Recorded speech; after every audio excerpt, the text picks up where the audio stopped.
السلام عليكم ورحمة الله وبركاته. أنا دكتور عصام طاحون، استشاري التغذية العلاجية جامعة القاهرة.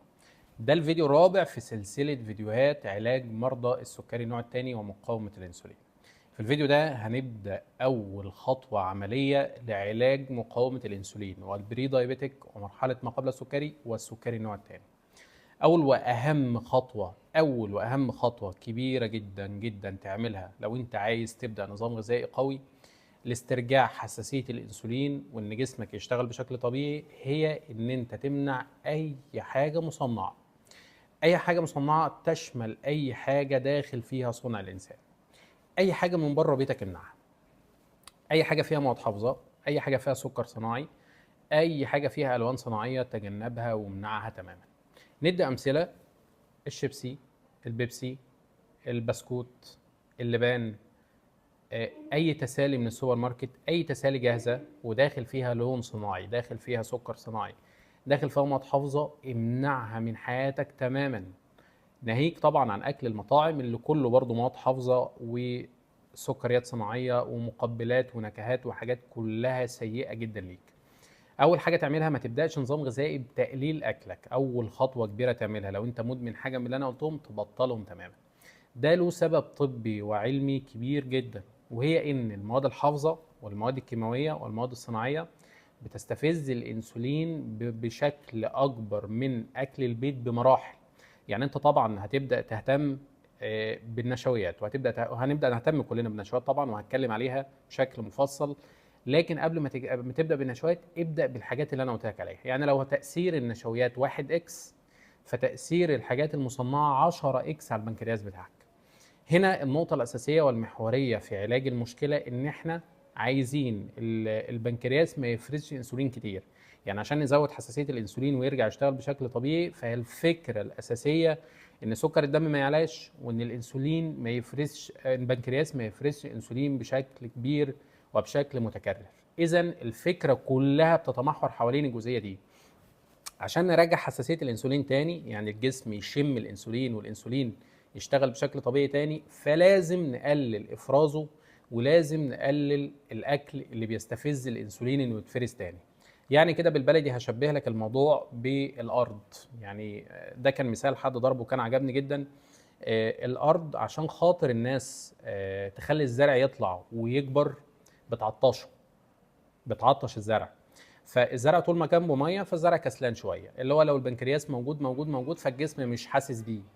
انما لما توقف افراز الانسولين وتقلل ارتفاع سكر الدم، الجسم هيبدا ينتبه للانسولين تاني، اللي هي حساسيه الانسولين اللي احنا عايزين نرجعها. عايزين الجسم يبدا يحس بالانسولين تاني، والسكك تتسلك واموره تمشي بشكل كويس.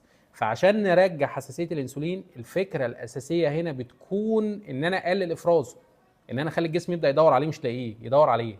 لما يدور عليه بيبقى لك بيقول لك بيشمشم عليه، هيبدا بقى الجسم يسلك نفسه ويدور نفسه ويشغل نفسه، ويبدا يسلك الطريق تاني للانسولين.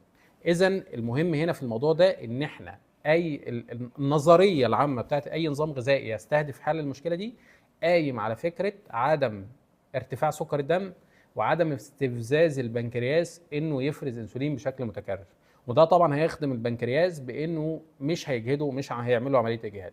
طيب المواد الحافظه والحاجات اللي انت بتشتريها من بره بتستفز البنكرياس انه يفرز انسولين قد الاكل البيتي حتى لو نشويات، بنسبه ممكن توصل ل 10 مرات.